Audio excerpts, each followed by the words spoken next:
how to dairy, according to our. Okay, all right. Thank you, Prabhuji. We're going to begin. Dear devotees, please let me offer my obeisances to you all. Please accept our humble obeisances. All glories to Jagat Guru Srila Prabhupada. All glories to Gurudev. All glories to assembled Vaishnava devotees. And all glories to the speaker today, His Grace Abhiram Das Prabhu. Prabhuji, of course, as we all may know, he is a direct disciple of Jagat Guru Srila Prabhupada, our preeminent Acharya of ISKCON. And fortunately for him and for us, he is one of the direct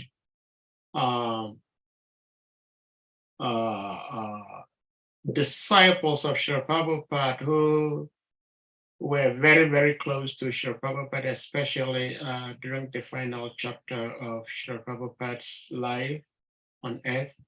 So those of us who may be interested in trying to know a little bit more about Srila Prabhupada, we are blessed. We may be able to do that today. But of course, the main purpose is to speak Bhagavatam. So we all welcome you so dearly to Hare Krishna Africa platform. Prabhuji, this is your own home, and you are very much welcomed every now and then when you're able to make it. Because every now and then we will be inviting you because we love to hear from you. So on that note, devotees, please help me welcome our dear uncle. Most of us here are your nephews and nieces, so I think we're right to refer to you as our dearest uncle. Then we'll put the verse on the screen and you may start taking care of the Bhagavatam Katha. Hare Krishna. Thank you, Prabhu, and thank you all Prabhus. Panchakalpa Churu Yascha Kripa Sindhu Bhayavacha Patitanan Pavani Vaishnavebhyo Namo Namaha. Welcome to our gathering, and I thank you very much for giving me some opportunity to speak something. In the Niti Shastra, there's a nice comment which inspires me quite a bit, and that is that the Sisha makes the Siddha. We're accustomed to hearing that idea in reverse, that the saintly person, the guru, makes the chelas, makes the sishas.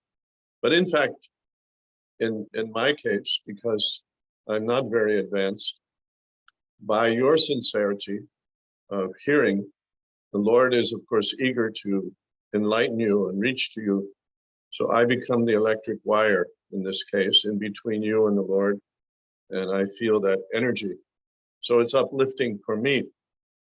And of course, Sukadeva Goswami, near the end of the first canto, beginning of second canto, we see how grateful he is to Maharaj Cricket for bringing the questions forward, the great questions.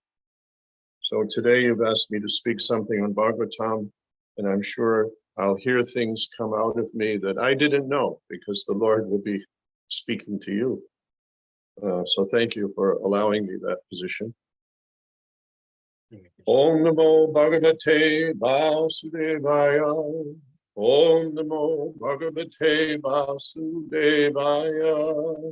Om Namo Bhagavate Vasudevaya.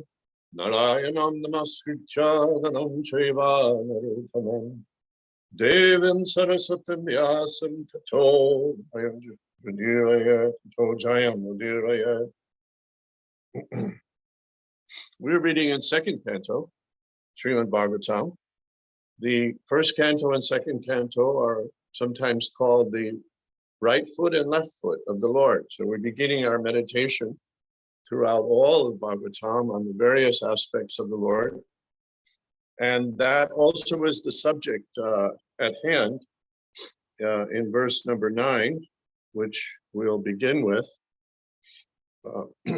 I'll recite. Yata gunams tu prakrite jugapat kramasho piva vibhuti burushash krika kurvan karmani janmavik. The translation. The Supreme Personality of Godhead is one, whether he alone acts with the modes of material nature or simultaneously expands in many forms or expands consecutively to direct the modes of nature. Now, these verses have been, we'll be reading together, verse 9 and 10, and you'll see that in verse 10, the purport for verse 9 is there. The first part of the purport is actually the purport for this verse. So I'll continue on, and we'll read both these verses together, and we'll read the purport from Srila Prabhupada. Again, I'll recite the English of text 10. The Supreme Personality of Godhead is one, whether he alone acts with the modes of material nature or simultaneously expands in many forms or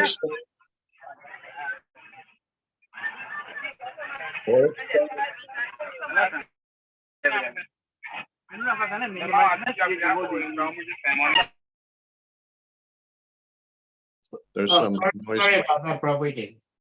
What is that? Sorry, somebody had their mic opened. Oh, very interesting. Yeah. I'll just read again. The Supreme Personality of Godhead is one, whether he alone acts with the modes of material nature or simultaneously expands in many forms or expands consecutively to direct the modes of nature. So,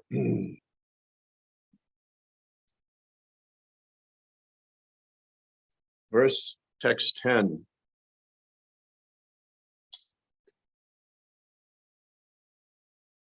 Vichikit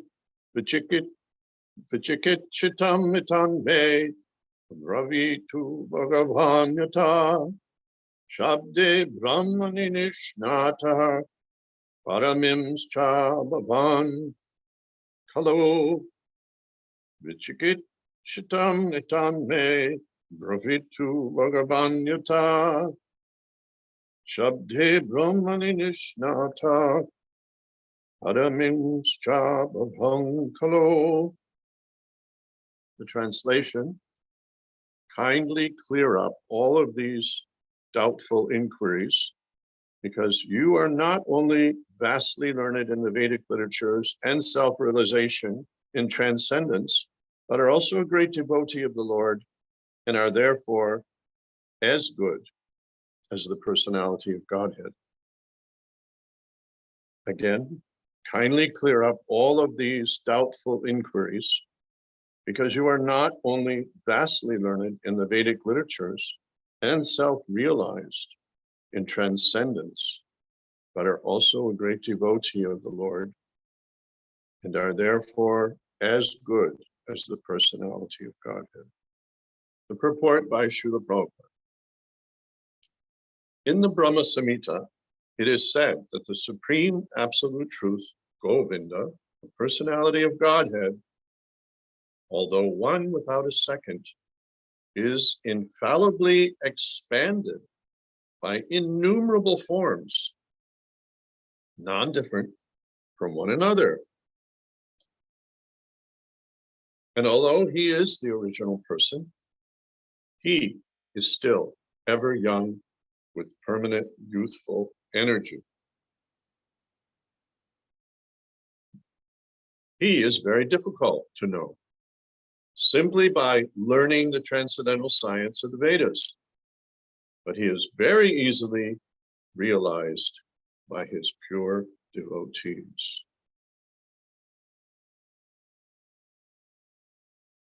The expansions of different forms of the Lord, as from Krishna to Baladev to Sankarshan, from Sankarshan to Vasudev, from Vasudev to Aniruddha, from Aniruddha to Pradyumna, and then again to second Sankarshan, and from him to the Narayan, Purusha avatars, and innumerable other forms, which are compared to the constant flowing of the uncountable waves of a river,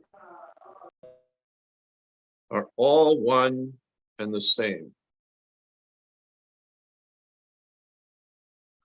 They are like lamps of equal power, which kindle from one lamp to another.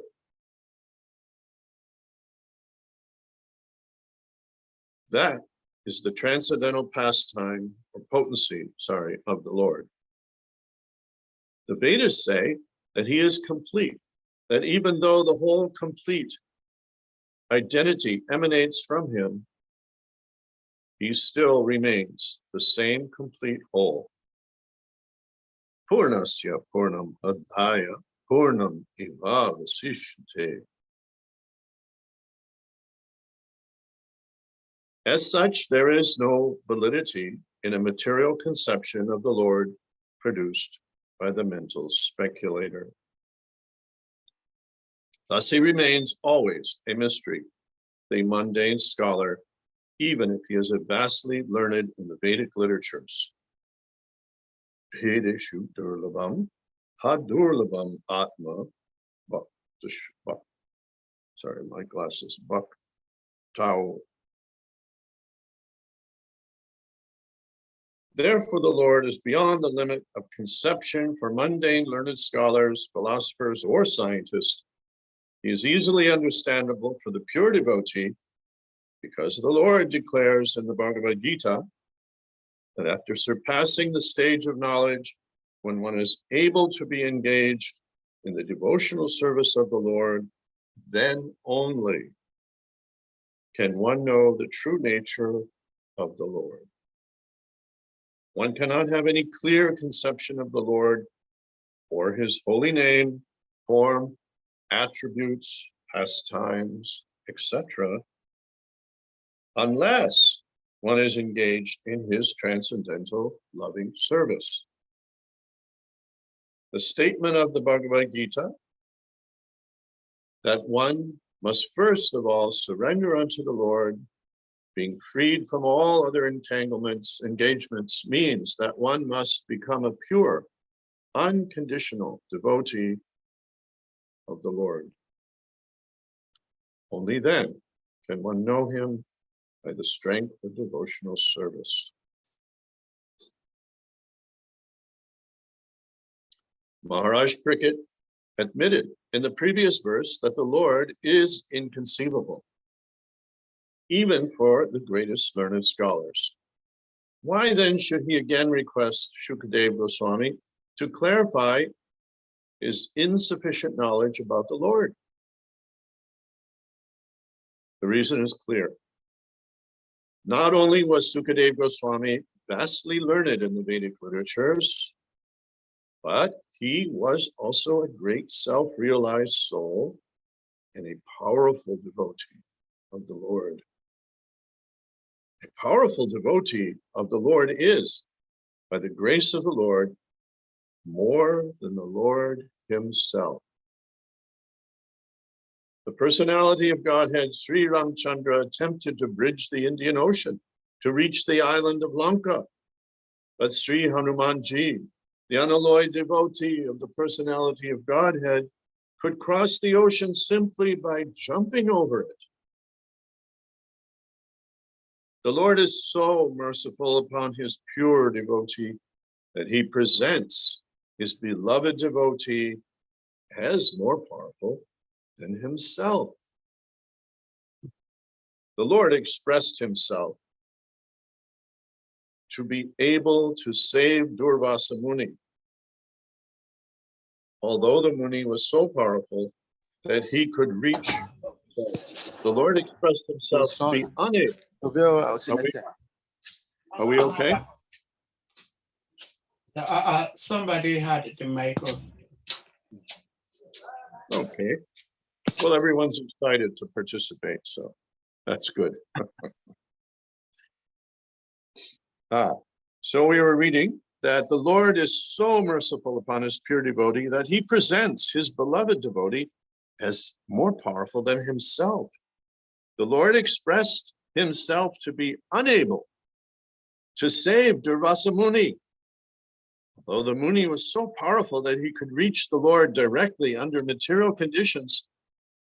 But Durvasa Muni was saved by Maharaj Ambarish, a devotee of the Lord.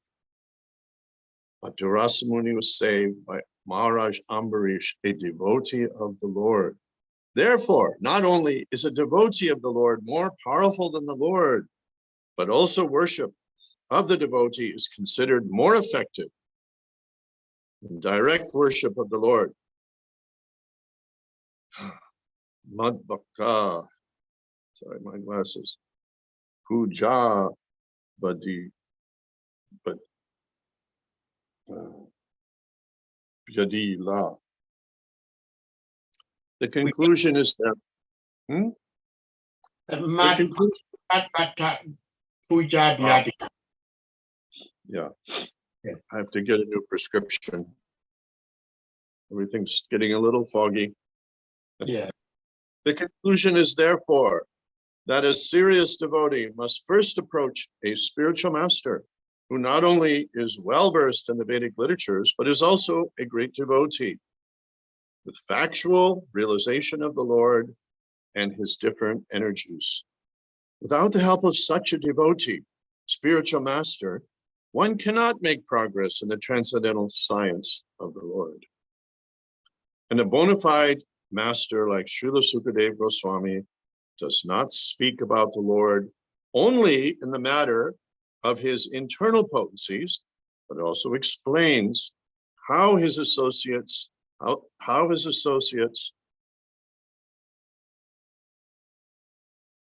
also explains how he associates with his external potencies. The Lord's pastimes in the internal potencies are displayed in his activities in Vrindavan. But his external potential works are directed in his features as Karnarnavakshay Vishnu. It's often mispronounced. This is a very Karnarnavakshay Vishnu, Garbhodakshay Vishnu, and Kshoradakshai Vishnu. Srila Vishwanath Chakravarti offers his good counsel to the interested Vaishnavas when he says that they should not be interested in hearing only about the Lord's activities like Ras Lila, but must be keenly interested in his pastimes, in his features of the Purusha avatars in connection with Sri Tattva creational functions, following the example of Maharaj Parikshit, the ideal disciple, and Sukadeva Goswami, the ideal spiritual master.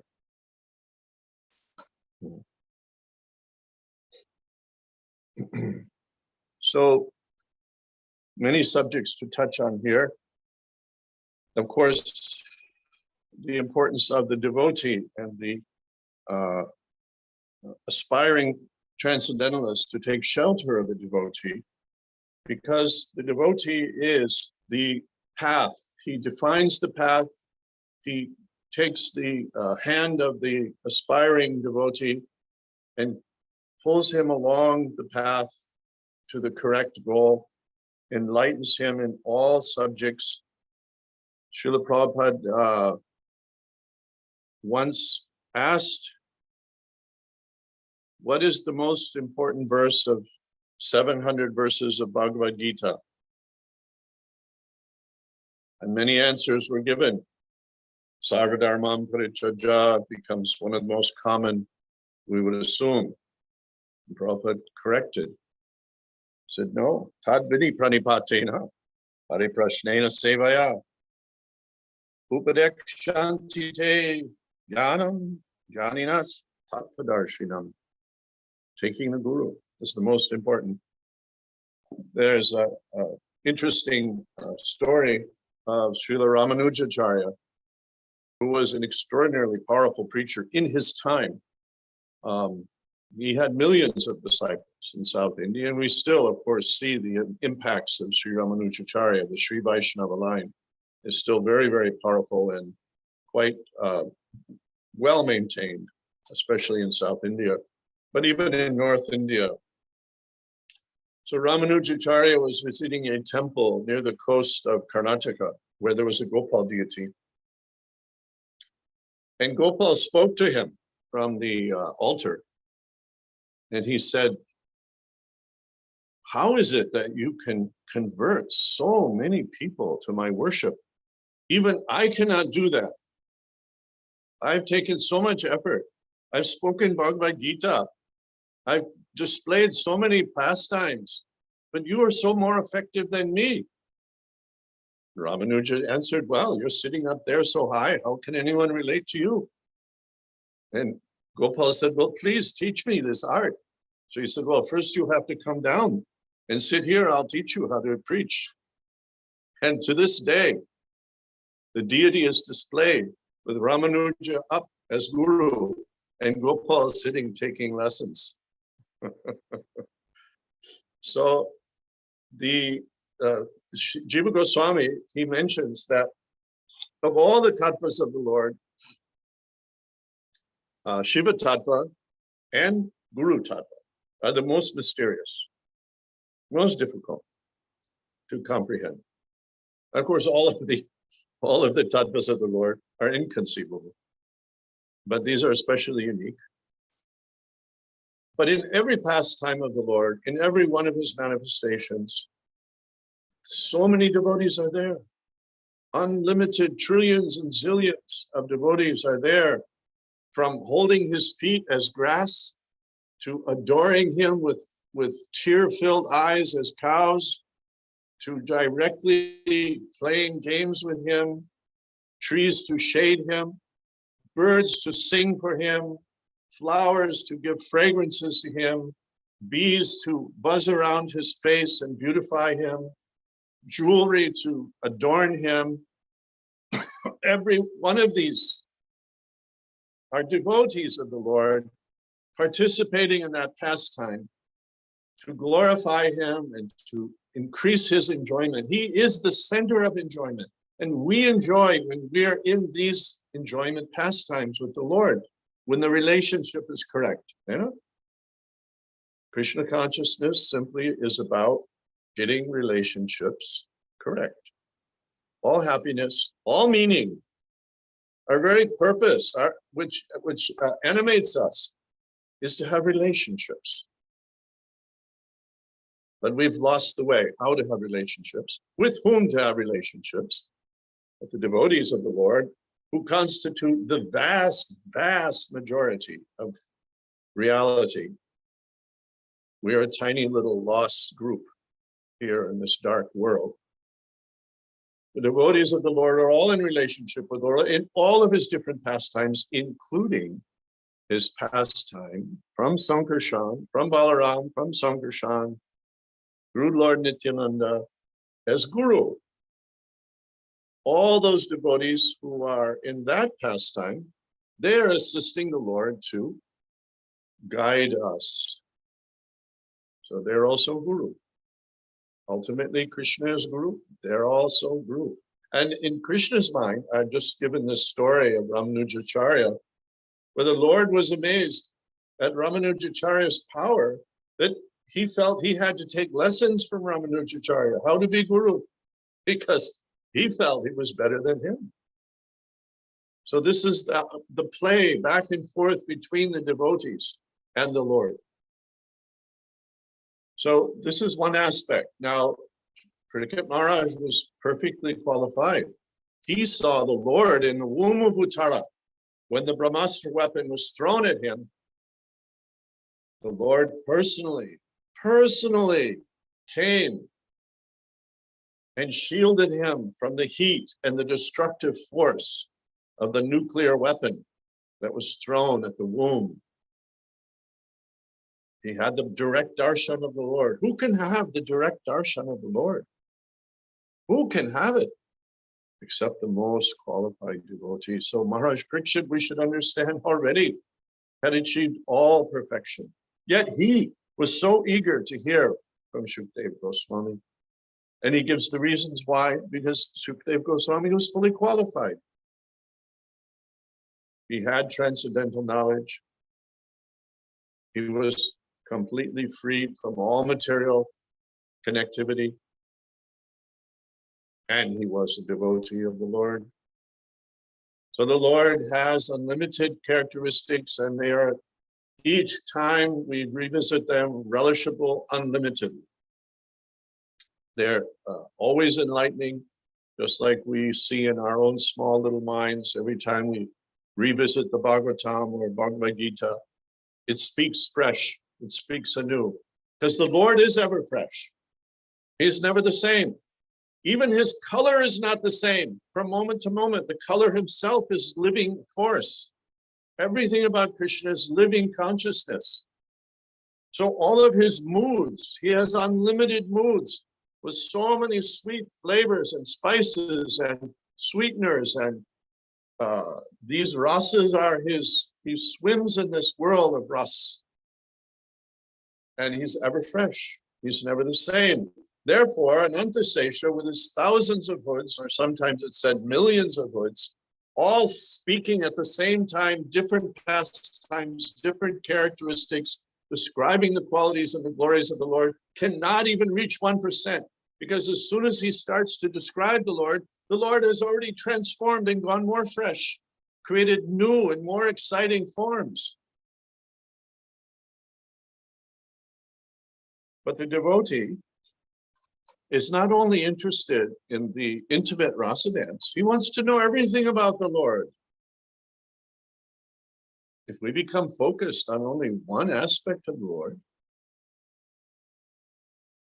we'll not fully understand. Of course, we'll never fully understand, but our potential to understand will not be achieved. And what to speak for us? For us in this material world, we definitely must understand how everything that is surrounding us is connected to the Lord. You know, in the Chatur Shlokis in Bhagavatam, especially this is the last verse of Chatur Shloks. Etavad evajignasha, Tatvajignasamatmanaha Anvaya Vyaktarekavyam Yatshat Sarvatra Sarvada. A person who is searching after the supreme absolute truth, the personality of Godhead, must certainly search for it up to this in all circumstances, in all space and time, and both directly and indirectly. And the first verse of the Chatur Shlokis, O Brahma, whatever appears to be of any value, that's Rite Ritam Yat Pratyeta, Yat Pratyeta Chatmani Tadvidya Ratmanomayam Yatabaso Yatatamaha. Whatever appears to be of any value, if it is without relation to me, has no reality, no, it is my illusory energy, that reflection which appears to be in darkness. So the devotee has to see the Lord in everything, has to follow every train of knowledge, every train of thought, back up to the Supreme Personality of Godhead. But this is not achievable without the illumination of the torchlight of knowledge, which is held by the Guru. Krishna is Guru, and all of Krishna's devotees who engage in that pastime of Guru are equal to him. In fact, the Lord tries to elevate them above him. So those who worship Guru correctly, we understand, yes, I'm worshiping this personality, such as Srila Prabhupada, who is Guru, but I'm worshiping also because he's filled with Krishna. He's carrying the energy of Krishna as guru. And he's adding his own sweetness to it. This is the next thing. Just like Krishna can ride, he doesn't need the arms of Yasoda Mai to be carried. But she adds a sweetness that he himself is relishing. And so Krishna can directly speak to us.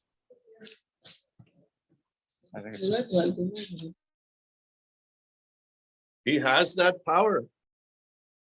But the devotees, the Vaishnavas, they add their own sweetness. You all have some relationship with pure devotees, advanced devotees. We have our relationship with Srila Prabhupada, and we have some relationship we recall through our dull minds with Bhaktisiddhanta Saraswati, Bhaktivinoda Thakur, six Goswamis, Mahaprabhu, all the Vaishnavas that we've read and know about. Each one of them adds some sweetness. Each one of them adds a new insight. This is the glory of the devotees. So not only can we not do without them, who would want to do without them? Even Krishna does not want to do without them. Even he wants them. So who are we to not be so enthused to have their association? So Maharaj Parikshit is churning up these questions just to hear them returned through the sweetness of Sukadeva Goswami. It is very nice in this regard that Sukadev's name particularly means one who adds sweetness. So the Vaishnava adds sweetness.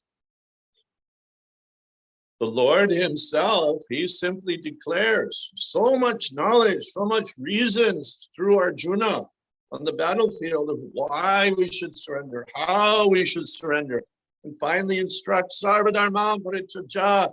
The only thing he offers, the only sweetener he offers in the deal is that I'll protect you from all reaction. But the Vaishnavas, they attract us and bedazzle us with their beatitude and their love and their mercy, and we cannot help but love and surrender.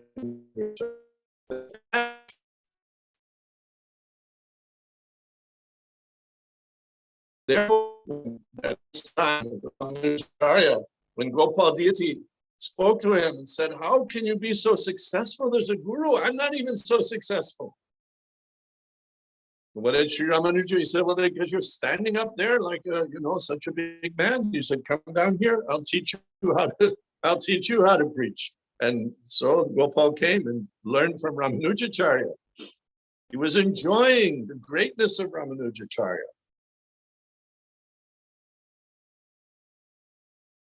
So these are the this is the subject here, that Parikshit Maharaj already fully qualified that the Lord would come himself. He had the direct darshan of the Lord in the womb, but still he wants to hear it from Sukadeva Goswami, because Sukadeva Goswami will add some sweetness, will add some insights, will make it more accessible. This is the power of the Vaishnava.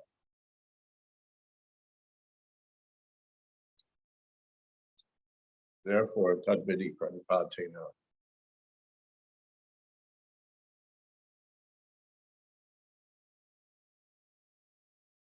So this is a living tradition of going back to how to go back to home, back to Godhead. It doesn't fade, it increases. Every Vaishnava that enters into the arena of guruship, and Mahaprabhu has instructed, all of us become guru. How do we fulfill that order? Does it mean we all become approved Diksha Guru by GBC? No, doesn't mean. Some elevated devotees, they should be Guru by Diksha. But all of us must be Shiksha.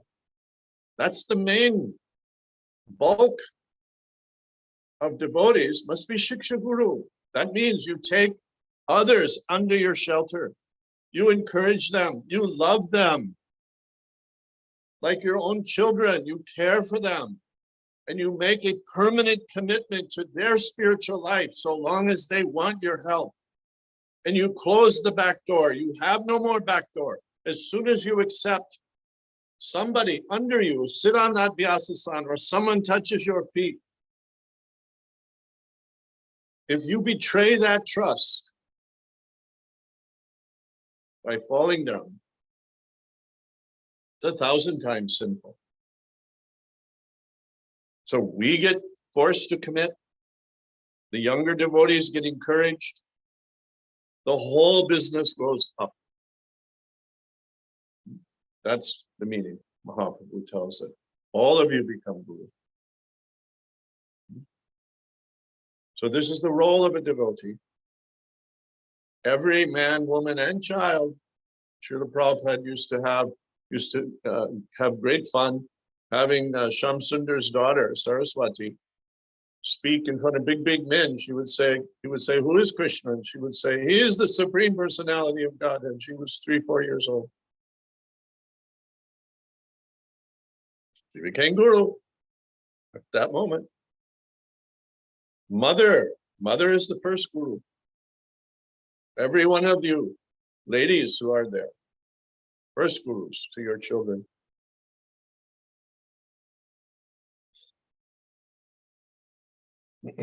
So this pastime of being guru is the role of all the devotees in this material world. And this is the benefit of being in this material world, that we can do something for Krishna. I have no qualification to do anything for Krishna. But because I'm in this material world, because I'm in this place that's so desperate for help, even I can do something for Krishna by speaking something, however foolish I am, however poorly my words are composed. I can speak something about Krishna. Just like in the war, the village idiot, the village bum can be put on the front lines of the fight and become a great hero. So all of us must speak something about Krishna. Give shelter to someone by guiding them, by encouraging them, by being there for them. And when you feel that responsibility, just like when you become a father, it's said many times, a boy grows up when he becomes a father. Because, why? Because for the first time in his life, he feels to be responsible. He feels that I must take care of this young child. Now you become a man. So become an actual human being by taking responsibility for others' spiritual life. And when you do that, you will feel constantly the requirement to upgrade your own spiritual life for their sake. By caring for others, we become matured in spiritual life. And we join this great pastime of Guru. Just imagine, Lord is there through Shankarshan, Balaram Shankarshan, through Lord Nityananda, through so many great acharyas. And they're all, even this moment, they're all singing the glories of the Lord by making it accessible to the fallen souls. The words of Bhakti Vinod Thakur are still echoing into our lives. The words of Bhakti Siddhanta Saraswati Goswami are still reverberating through. We may not consciously in our frontal lobe be always aware, but it's there in our life because it's all been brought through by Srila Prabhupada. All of the words coming from Lord Krishna to Lord Brahma. Everything is coming through to us through Prabhupada, sweetened each level by each devotee who carried it forward. Something was added.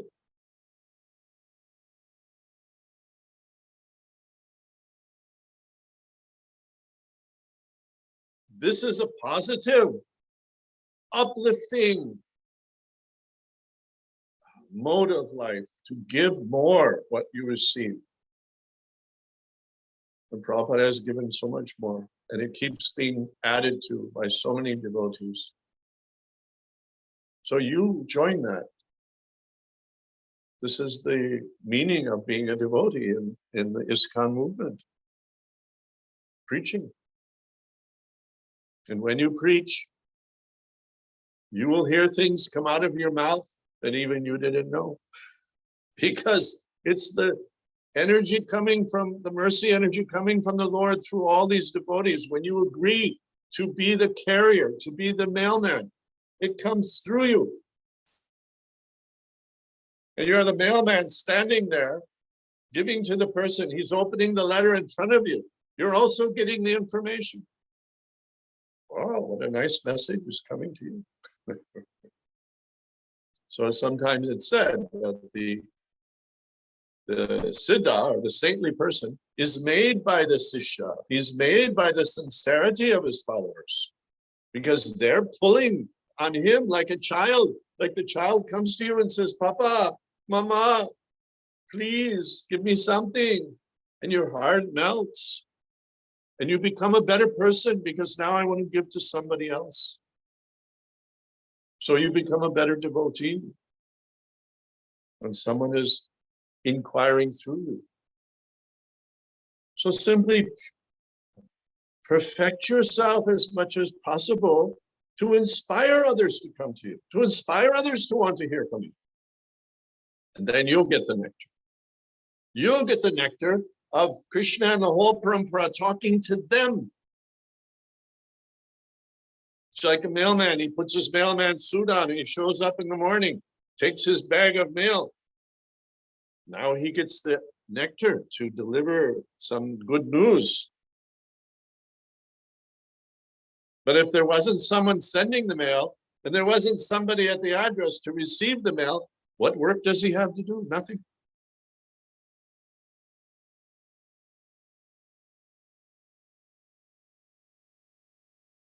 One mother has just encouraged me. And I'll speak something also for the ladies. I know that quite often in the Krishna consciousness movement, we see only the sannyasi and the brahmachari in the front. But as we expand to really fulfill Prabhupada's actual mission is to re-spiritualize the earth. Therefore, he started talking about varnashram. And there is no varnashram without women in the front. Varnashram is not led by sannyasis. I'm sorry. Sannyasi is socially dead. How can he make a society? You do not build a society on a dead man. Society is 98% families.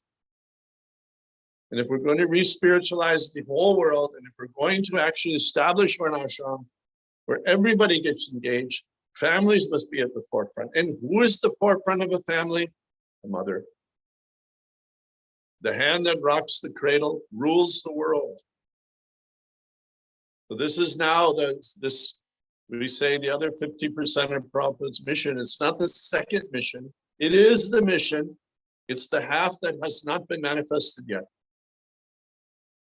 Now you all mothers, be mothers, whether you're actually a birth mother or just a mother in nature to other young devotees. The energy of mother encourages the best qualities, the kindness, the gentleness, beauty.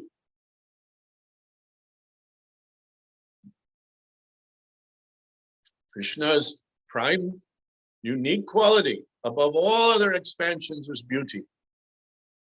Therefore, the gopis are mad after him because he's filled with all beauty. Cow also. Why we're honoring as mothers, cow. Look how important cow is to Krishna. Look how important Mother Yasoda is to Krishna. Why is showing like this? You see him playing in the fields with sannyasis? Does he grow up with sannyasis? No, he grows up with mother and cow.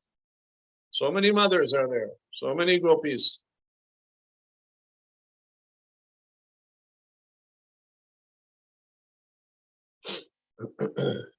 So all of you have a role, everyone. And take your role. Don't try to do someone else's role. This is one thing I've seen in our first years. Of course, I joined in 1969, so I watched the movement through many, many phases. That's now, what, 53 years or so.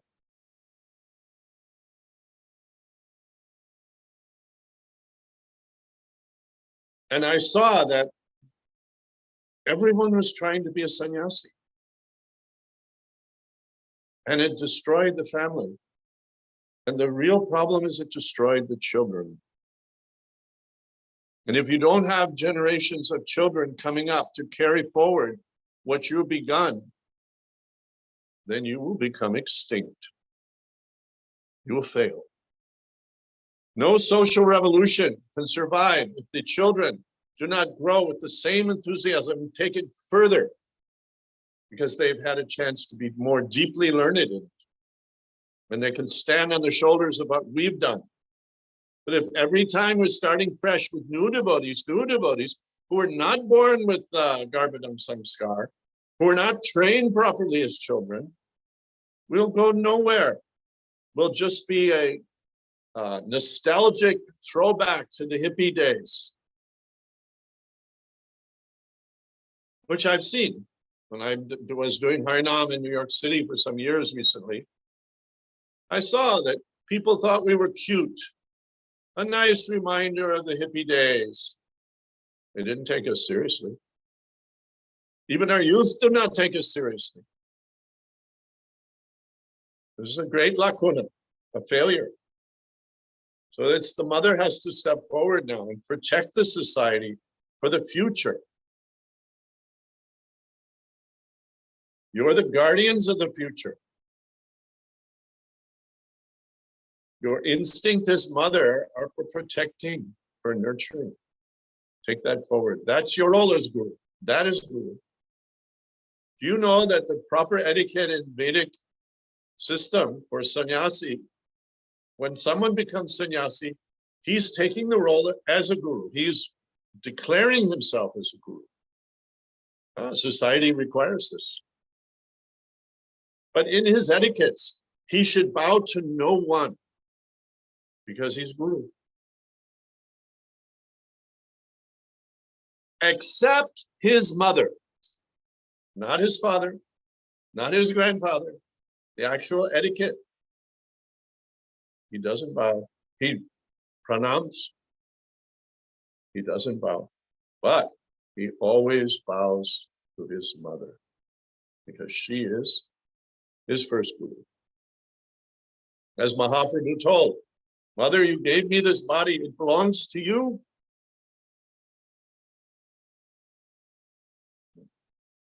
So culture of becoming guru in all ways, this is Vedic culture. Sometimes it's been described that Vedic times in India, entire India, was an educational ecosystem. It was an educational ecosystem. That means from in the womb, the child was hearing, was feeling the correct vibrations from the mother's heart because she was being honored and cared for. She felt happy. She felt inspired. It came into the womb. The child was born in the right atmosphere all the way through all stages of life, right up. There were 21 major universities in India, all destroyed by the Muslims. Every one of them was pulled down. First thing they did was destroy the universities because that cut off the head of the society. It still took them 800 years to plunder the rest of India, and still it didn't finish it. There was so much there in that body, the corpus of the Vedic society, so much wealth, so much value, so much character. Right up to recently in the 17th century, when Aurangzeb No, sorry, it was Akbar. No, Aurangzeb. When he attacked the Rajputs in south of Rajasthan in Chittorgarh. Gar means fort, Chittor, the fort of Chittor. It was a fort that contained 50,000 people, water tanks, farming, cows. It covered 1,000 acres on top of a small hill. And for the third time, the Muslims attacked. And those Rajputs refused to bend a knee. They would uphold Dharma to the last. Now, first of all, remember, like Arjuna, they were Kshatris. Their duty was to die. Today, some Rajputs are very proud. They speak to me when I'm preaching in Rajasthan, and I respond in the right moments when they're a little bit humble. What right do you have to be proud? Why you're not dead? That's the duty of your Kshatri. Either you fight and win, or you die. You don't go on living like some miserable, attached, Shudra. So Aurangzeb attacked the last time this fort, and when it went on for months and months and months, the siege of the fort, and when it was clear that the fort was walls were going to be breached, the war would be lost, all the men took their armor off, put on saffron, went out the gate with their swords and spears to die. All the women, 14,000 of them, some pregnant, some holding their babies in their arms, walked into a fire, determined to uphold Dharma. Right up till recently, such people were there in India, such courageous people, beyond our imagination. This was the legacy of the Vedic culture. And every one of those noble men and noble women were raised on the lap of a great mother. So, this is Prabhupada's desire that we, not that we jump in the fire, but that we rebuild Vedic culture, that we rebuild real human beings, the breeding of human beings.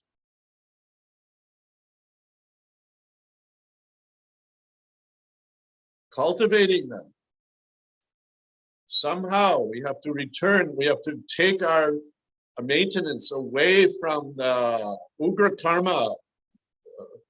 Ugra Karma means all of this modern civilization, everything is based on slaughter of cow. Exploitation of the earth and slaughter of cow.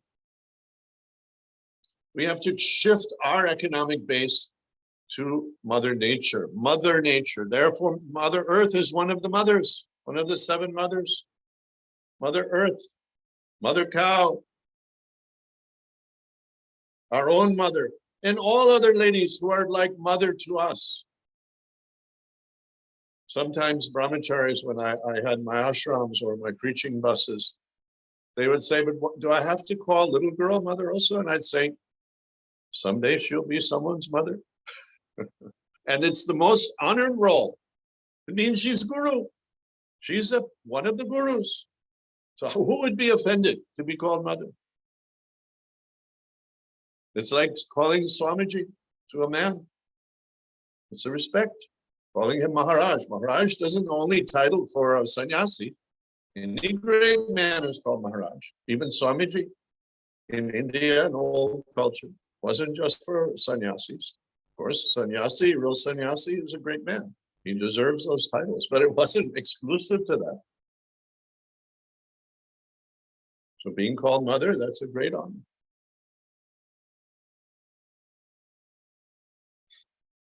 Of course, this seems to be a little far afield from the verses, but it's all connected, very much connected.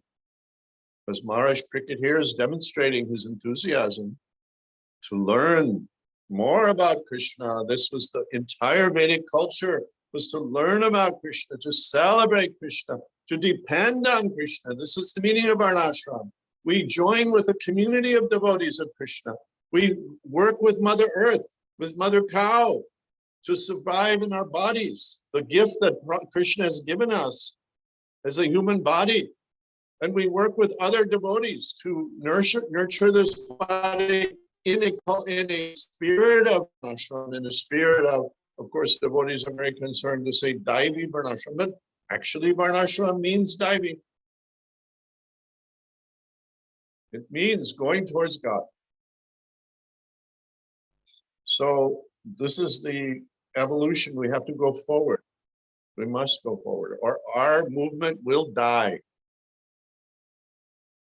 We're not very interesting anymore as novelties on the street. That must be connected. When they see us dancing on the street, they must see us that we're also, wow, they're living in wonderful communities. They're on the cutting edge of progressive agriculture, using natural methods, but getting tremendous results. They're on the cutting edge, working with universities to show how to take care of cow and create a whole ecosystem based on cow and land. We should become famous, not known as just some village idiots who dance around and bang things together. When they see us, they should see that these are people with an entire culture. Just like Prabhu was moderating, he's living near Gitanagari, and of course that area has the Amish people. These people live in a very old-fashioned way. They dress in an old-fashioned way. They ride around in horse and buggies. Imagine in America today, 2023, they're still riding, but they're respected because they have communities and they make their own food and they're surviving off of nature. Where are we? Where are we? We're behind the curve. We're far behind. When Srila Prabhupada was preparing to leave in 77, in front of me, he said, Tamal Krishna was there, Brahmananda Prabhu was there, I was there. Prabhupada said, this is my lamentation. How can we live and tolerate that his lamentation is unfulfilled? What kind of followers are we? We allow our guru to have lamentation and we go on our merry way?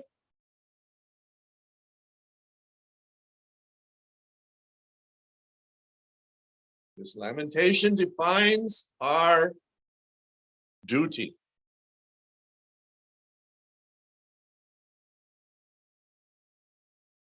I never heard him say, I'm lamenting book distribution. He was enthusiastic for it. He said it was the most important thing. But so many things in the spiritual world are the most. The spiritual world is not limited, that there's only one most. Who is the king? Who is the Lord of Vrindavan? We say Krishna, but Sri Radha is more powerful. So there's no one most. But I never heard Prabhupada say about any other service that this is my lamentation. Therefore, we must be obsessed with this. Because what does it mean? It means maturing of what we're doing. The preaching, the book distribution, this is the revolution. But a revolution has to go somewhere. In China, Mao started his revolution, and then they had revolutions to rebel against the revolution. They had the Cultural Revolution and so many revolutions, they just kept killing each other. When are they going to settle down and have a society? Now they're trying to do something crazy. Same thing happened in France. Oh, we'll have the revolution of the citizens. This was like, this word citizen comes from France. So, the revolution started cutting heads. And finally, the original leaders of the revolution, they got their heads cut also. It just kept going and going and going. So where is the revolution end up, we have to show, and we have to live, and we have to create next generations so that the Krishna consciousness movement, the holy name, has a platform to stand upon. How long will we just go on renting some house and making a preaching center? There has to be not just a farm, there has to be a country.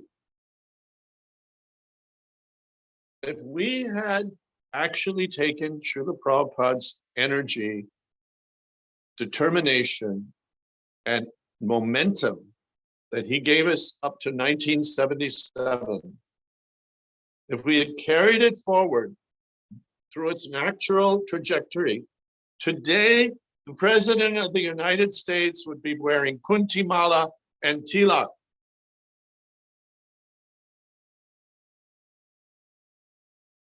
That's how far back we are. So this is no time to sit on our laurels. It's an urgent requirement. And this is how we please the Lord. This is how we join in the parade of gurus, all dancing and celebrating the Lord's glories, inspiring the fallen souls. Sukadeva Goswami is being employed by Maharaj Pariksit here. Tell me more, tell me more. He has unlimited desire. He saw the Lord directly. He has the qualification to directly see the Lord, but he wanted to hear more from the devotee.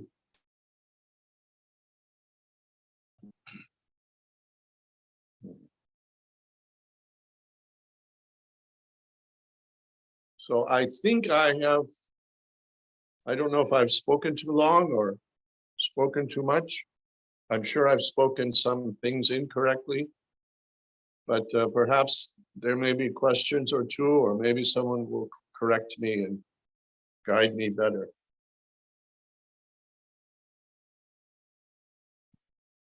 Hare Krishna, thank you so much, Prabhuji. Oh my God. What can we say? All we can say is we're very, very much fortunate, very much blessed to be in your association today, and particularly at this particular moment.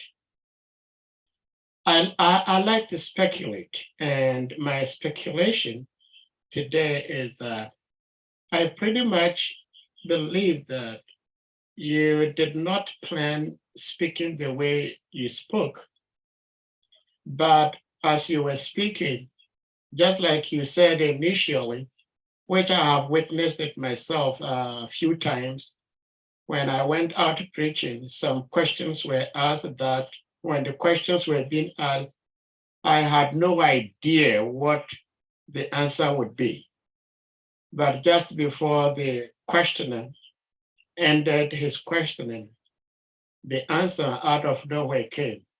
So once you started speaking, the words, the wisdom and the knowledge kept flowing. And as such, I believe devotees may have questions or some doubts cleared. And devotees, you may unmute and have your doubts cleared, please. Hare Krishna. Her Grace Mitravinda Devi, please, you may unmute. Hare Krishna.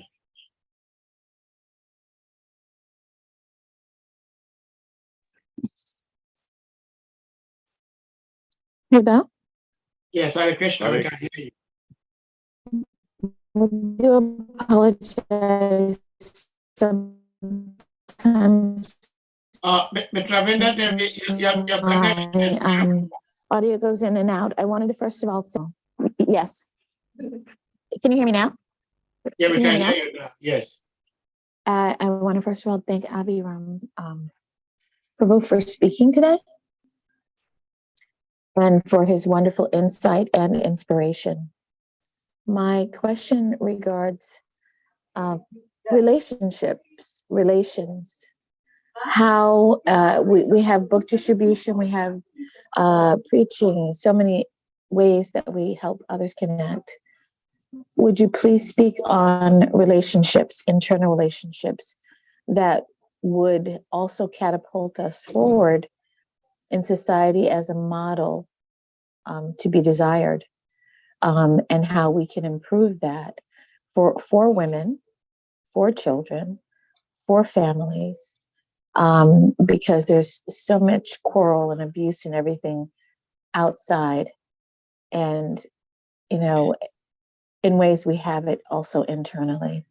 How can we improve in a way that honors Srila Prabhupada and this mission of bhakti?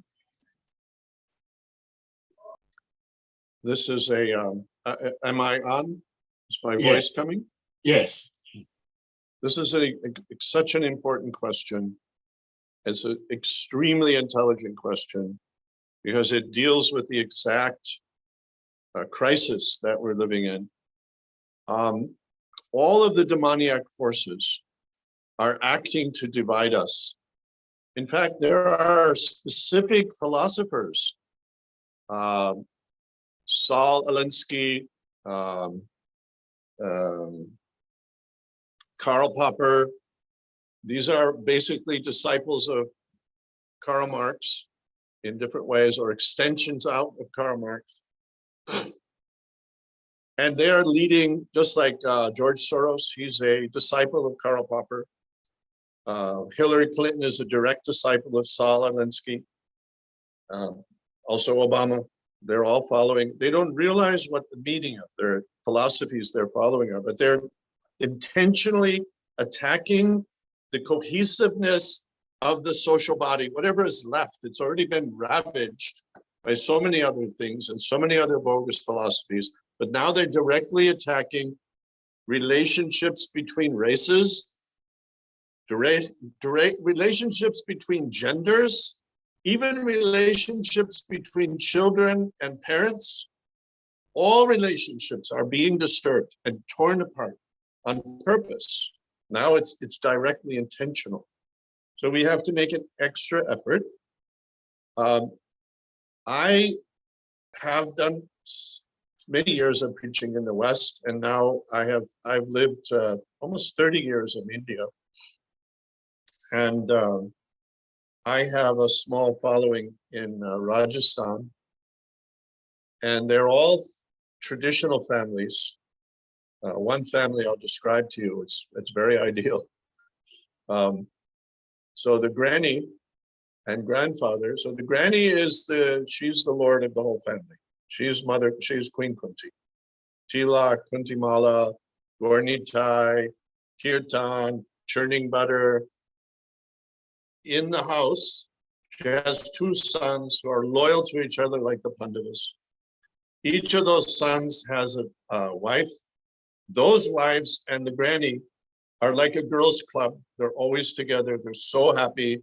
There's now grandchildren, and the ladies are actually the lords of the house. Men go out, they have their world they lord over. They have their farm. They own a farm which is only for feeding the family. They don't sell anything on their farm. They just feed. So it's incredible. It's in the villages, but it's an incredibly opulent family. And their life is based around kirtan and raising the children. The children walk around, little kids, they do at least one round on their beads. They walk around very proud, showing off. See, I'm jamming on my beads. Just like grandma, just like papa, just like all of the, so they're already, you see these three generations are moving like that. And of course it goes back in India, being India, it goes back for many, many, many generations, for thousands of generations. But this Prabhupada wanted us to observe this in India. He wanted us to learn and combine. Prabhupada gave these example of the blind man and the lame man. So the West is the blind man, and India is the lame man. They've become a broken society, but they still have vision. They can guide. So I've been seeking out this understanding, not only reading, but actually going out in the villages and working in and preaching and interacting and trying to understand what Prabhupada meant by Varnashram. It's not just planting seeds and milking cows. It starts with relationships in the family. It's culture. And culture means, how do we mix man and woman? If you think about it, in this universe, two polarities, male and female, are animating the whole business. And there's a natural magnetic force for those two polarities to come together. There are two chemicals, one called nitric acid, one called glycerin. If you mix them together, you get what's called nitroglycerin. Nitroglycerin is a very dangerous and powerful explosive. It's used in mining, it's used in warfare. It's such a chemical that if you just mix the nitric acid and glycerin together, you don't know when it's going to explode. You can shake it in the lab and it won't do anything. Or it can just be sitting there absolutely peacefully and suddenly, boom. So how do they make use of it? They add a stabilizing chemical. The stabilizing chemical is the culture. We have male and female. If you don't know the science of how to mix them together, boom. Explosion. Or the male dominates the female, or the female starts thinking she has to be the male because the males are idiots. It goes back and forth. There's this chaos because we don't have the stabilizing chemical, which is culture. Vedic culture. Vedic culture means you always speak with respect and honor to others. You never violate those. As soon as you violate those things, as soon as you become an uncultured barbarian, you destroy everything. The nitroglycerin will explode in your face.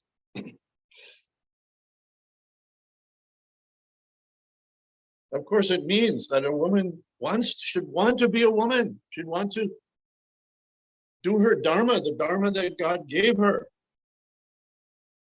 And a man should want to be a man. Even we don't know that today. Even that's being challenged. In fact, I've noted in my observance of political movements in the modern time that some of your African leaders are being very bold to eliminate this confusion, gender confusion. But that's only one part of the problem. I mean, they're declaring homosexuality as illegal and things. Okay, that's something. Something is good there. In Hungary, in Poland, they're declaring that the family is going to be our national policy. They're trying to defend against this insanity. America is basically being flushed down the toilet. You know, when you flush the toilet, that's America's in that position now. It's been completely destroyed. So it's very difficult in the West, but we must take up this challenge. We must succeed at this. We have to learn the culture of how you mix the powerful energies of male and female in a complementary and therefore powerful, useful force to push society forward. And from that complementary combination comes happy, emotionally, intellectually dynamic children. When the foundation is not strong, the children also become emotionally disturbed, and they will not be able to be successful devotees. Most likely, they will not be able to succeed. Some extraordinary exceptions are there in everything. No generalization is always correct, but what I'm saying is 95% correct. Without emotional stability, the child cannot succeed in life in any way. They will not be able to push this movement forward. They will not be successful in being happy devotees. They'll be disturbed. Of course, holy name can overcome, can add great potential. and can give all potential if one fully surrenders. But for the most part, this is a very, very dangerous situation today. And husband and wife have to sit very carefully and think, why am I married? Right? We do everything. We have sexual relations, but we don't do it recreationally. We bring the sacred into everything we do. We bring the Lord. What is sacred? The sacred is the presence of the Lord. Sacred means that I take it as a holy thing. This coming together of husband and wife is a sacred act. And it means I don't abandon it. It means I relish it, I cherish it, I honor it. I never abandon it. If you take a deity, install the deity, and then one day you say, look, I don't like this deity so much, I think I'll put him in the closet, I'll get a new deity. This is how we have marriages today. Making a marriage means I'm making a vow to Krishna. But we've forgotten it. So Vedic culture is, you could say, Vaishnav Sadachar, the culture of Vaishnavism, is a subset of Vedic culture. And culture is the soil that the Bhakti Lata grows in. If you don't have culture, your Bhakti Lata cannot grow because you'll offend the Vaishnavas. You'll offend so many people. With offense, you can never go to Krishna. He doesn't want offenders. He wants purity. He wants hearts that are melted like butter, that dripping out of your hand, with softness, with gentility, with humility, with love. If you don't cultivate that in the family and in your personal relationships, you have no hope. Zero. No hope. Forget it. You'll never go to Krishna. If you cannot love in this form, in this body, in these relationships, where do you think you're going? What do you have to offer to Krishna? So it's very, very important. I cannot overstress it. This is something that is the new frontier for ISKCON. When we say international society, frankly, I don't see a society. Not yet. I see that's what Prabhupada wanted. That's why he named it that. And that's why he said, it's my one lamentation that we don't have it yet. He wants to do it. This is the next frontier. And until we do it, we haven't done Prabhupada's mission. 100% is the 250%. The first 50% we've done to a certain degree. Second 50%, we've hardly begun. We have hardly approached it. In fact, there are leaders, there are GBCs who reject the idea of Varnashram. They openly say they're against it. I say to them, you're against Prabhupada then. Oh, lightning didn't strike me down. What do you know? It's a fact. Hare Krishna. Thank you so much, Prabhuji, for the elaborate answer to Mitra Vinda Devi's all-important question. And I don't know where to start because Prabhuji, you got me a little bit perplexed and confused because I have so many questions. And even the answer you gave also raised so many questions. And I don't even know which one to ask. I do not want to lose the taste of what we are discussing now, but I have this question. In the spiritual world, we were reading from Sri Chaitanya Charitamrita, and Sri Prabhupada, I think we're reading from Adi Lila chapter 5, text 22. And Sri Prabhupada put so much energy, so much nectar, so much information in that purport. And Sri Prabhupada describes so beautifully about what goes on in different planets within this material universe and also in the spiritual world. Excuse me, because this verse we're talking about makes reference to Lord Brahma's songs to Lord Krishna, Brahma Samhita. And my spiritual master, His Holiness Bhaktivedanta Swami Maharaj, prayed to be a stone in Vrindavan.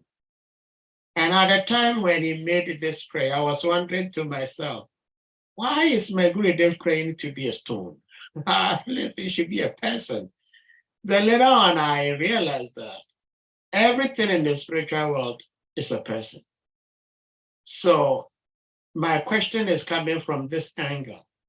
If everything in the spiritual world is a person, you're drinking water, it's a person, you're drinking. So with my carnal, limited human mind here in this material world, trying to understand, see into what goes on in the spiritual world, I'm thinking, if everything is a person, then how do the beings in the spiritual world actually eat? Because if you are eating, you know that you are eating a person. And this gets me confused. I mean, it's also said that in the spiritual world, they have nice columns, they are all bedecked with ivory. In order for one to have an ivory, you have to get it from an elephant, at least in this material world. Does that mean they have to kill elephants in the spiritual world to have ivory? So this is it's just inquisitiveness, Prabhuji. If you can help me out. Hare Krishna. I have not been there for a very long time. So there are many details that will be far beyond me. But we are told that there are no demons in the spiritual world, but there's a rumor. There's a rumor of demons. Why? Because it excites the whole pastime. There's something to fear, someone to be saved from. Krishna's noble and heroic nature can be shown. All these things are there. And if you're worried that, well, the elephant has to be killed, why does the elephant have to be killed to give his ivory? Why? Krishna can arrange anything. Why does there even need to be an elephant for ivory? I don't know the answer. I haven't been there.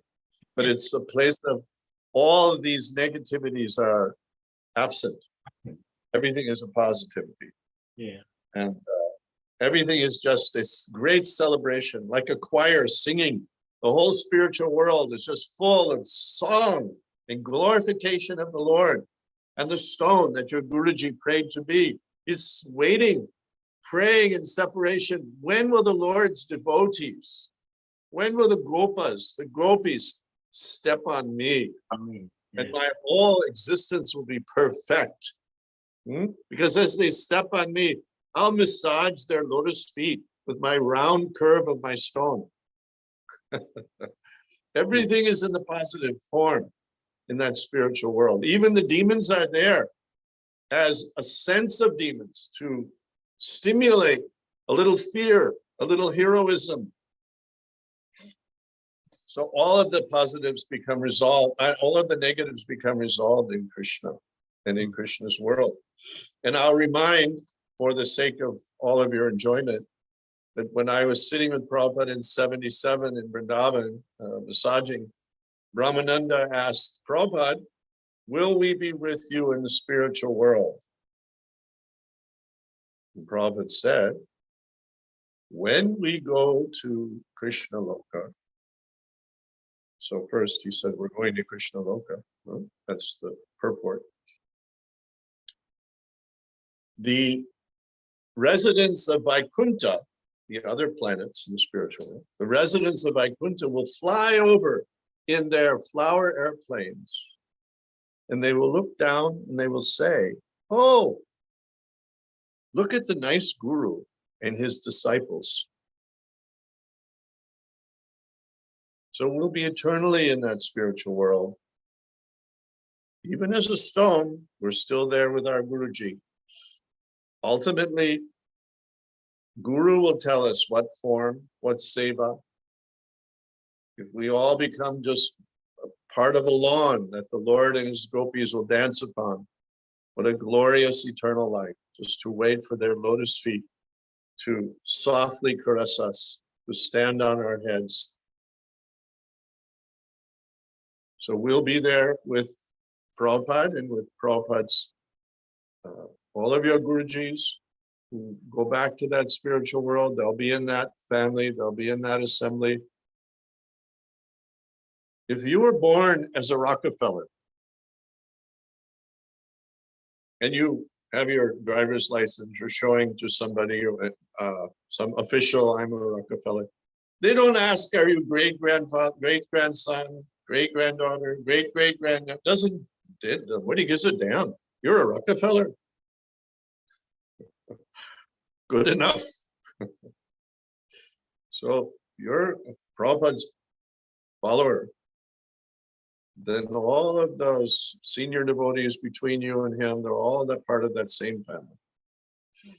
And Rupa Goswami in Bhakti Rasamrita Sindhu, he gives us an order. It's not a suggestion, it's an imperative.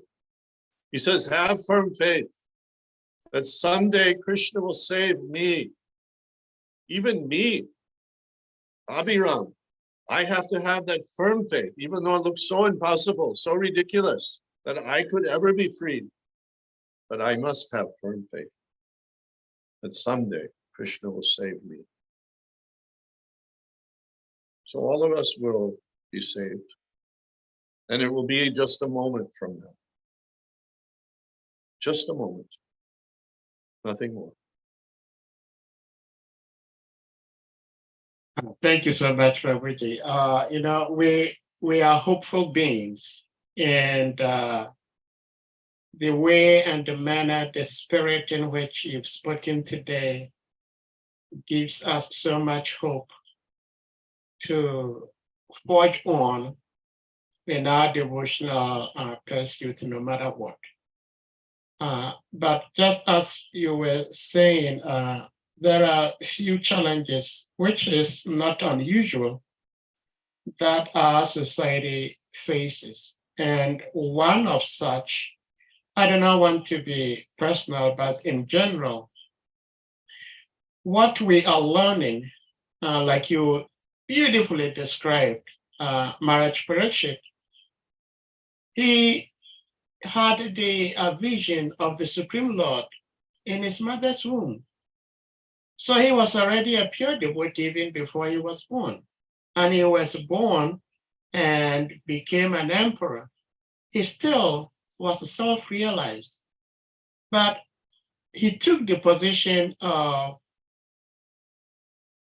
being a listener to Krishna's katha from Shukadev Goswami. We can all understand it that from his questioning, there is a clear indication that he knows what he is questioning, but he's still questioning.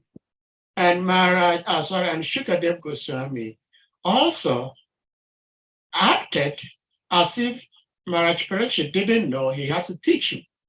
I think somewhere Srila Prabhupada says that there is no difference between Maharaj Parikshit and Shukadev Goswami. Nevertheless, one is taking the role of the student, one is taking the role of the master. But I see personally that oftentimes in our movement, in our society, certain people do not like to listen to certain people because they consider those people, those devotees, to be younger, junior, not very shastric, not very intelligent. They do not. Even up to the point that some say that if you're not a very pure devotee, you should not speak Bhagavatam. So my question, it's not actually a question, is how do you help us as devotees to come to or to try to come to this level of marriage parishes, that even if we know it's still so glorious in itself to hear about Krishna from other devotees. How do we develop this culture? Hare Krishna, Prabhuji. Uh, I don't know if I can fully answer that question because it would involve everything and every teaching that has been given to us. But in simple suggestions, number one, simply learn to read beautifully, try to enunciate the words, try to sing the holy name and speak the holy name nicely.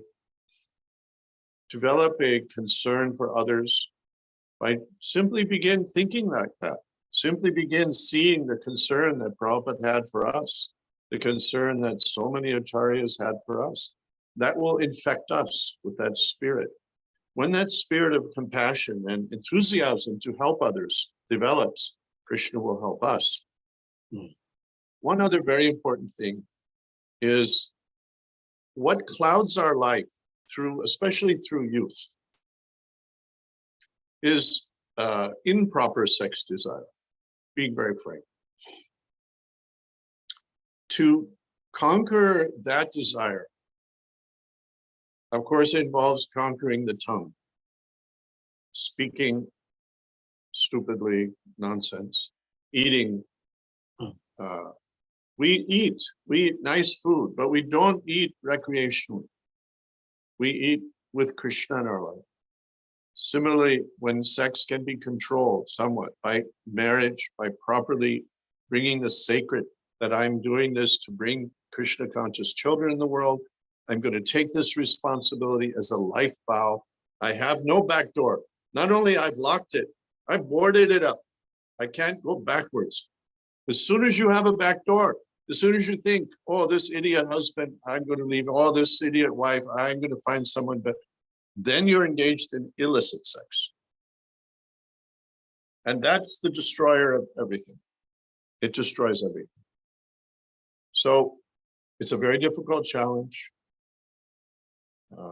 Age helps you. I'm now 73 and very grateful that even the body doesn't think about such things, doesn't demand such things, although the potential is there. Of course, we have many examples of old men that still pervertedly think like that. But strive for that. Strive for that. Because this is the one thing that binds us so deeply. And it restricts us from flying free into Krishna's world, because we were bound to the lower chakra, to this world. So preach and try to control the senses. It's a process. It seems like many years, but actually it's, as I said, it's very quick.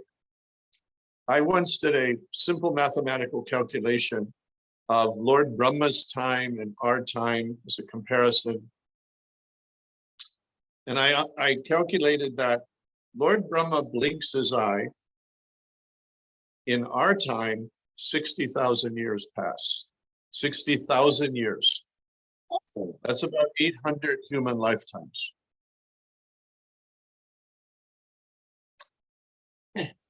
So certainly, if you follow the process of Krishna consciousness, you'll be flying back to the spiritual world long before 800 human lifetimes. And Lord Brahma will be just blinking. And before the blink, he sees Mahaprabhu appear on the earth. And before he's finished the blink, as he opens his eyes, he'll see millions and billions of souls flying out to the spiritual world. That's why I said earlier, it's a moment. It's just a moment. Just stay on the path, fight your senses in every practical way you can, harness them to a proper marriage, or harness them to an actual vow of celibacy. Marriage is also celibacy. Keeping one wife, engaging for procreating children, that's also a form of celibacy. This is the lower chakra. It's anchored us. So harness it properly and preach. And by preaching, because that comes from compassion. And even if you don't have compassion, it will stir the natural compassion in your heart. It's a natural sympathy in your heart. So preach and help others. These are the two key things I would suggest that have been helpful for me, and I believe shastrically is correct. I hope that somewhat addresses your question, Prabhu, but I'm sure we could go on for a long time. It does very much, very much it does.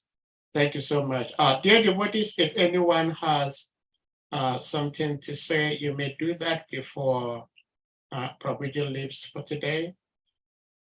Prabhuji, we can't thank you enough because, of course, I go back to listen to our recordings, but certainly I will go back to listen to this class very attentively because so much information is being revealed, and they are worth my time because it's what I need to possibly be able to go back home in this particular lifetime. Hare Krishna. So without any further questions or comments, okay. I think, Kavikanapu, do you have a question, please? You may unmute. Yes, thank you very much, Prabhu. Please accept my humble obeisances. We're very grateful. You made going back home back to God is very simple for us. Just by the blinking of Lord Brahma, some of us will be there in the spiritual world. We make it very simple. And now, because of these comments you made, make me to understand why that associate of Chaitanya Prabhu was very happy when Chaitanya Prabhu said that he's going to come back after millions of births. And now I understood that very clearly. Thank you very much, Prabhu. I'm very grateful. Haribol, Haribol. Hare Krishna. Hare Krishna. May all of you householders have 100 sons, each one of them a devotee. That's how you engage your sex desire and make it celibate. That's the beginning of celibacy. Be a householder, make many beautiful children for Krishna. Of course, the daughter also, it's said in Niti Shastra, a good daughter is worth 1,000 sons. So who can say which is better? Because the daughter becomes the guru of the next generation and she brings you grandsons. So as householders, engage your sex desire correctly with sacred feelings, and then you'll be progressed to eventually being Vanaprast, which is the first stage before full sannyas, but Vanaprast is enough. That is a type of sannyas also. So Hare Krishna, thank you very much for encouraging me. Hare Krishna, thank you so much. Actually, it's the other way around. You have encouraged us so much. So on this note, dear devotees, we're humbly going to request you all to kindly unmute, and we all chant Hare Krishna Maha Mantra to express our appreciation to His grace. Abhiram Das Prabhu, please unmute yourselves. Jai. Hare Krishna, Hare Krishna, Krishna Krishna, Hare Hare Hare, Rama, Hare Rama, Hare Rama, Rama Rama, Hare Hare. Kripa Sindhuvya Patitanam Pavaisnebhyo Vaishnavebhyo Namo Namah. Ananta Koti Vaishnav Vrinde ki jai, Nitai Gora Pinande. His Grace Abhiram Prabhu ki jai. Jai. Prabhupada.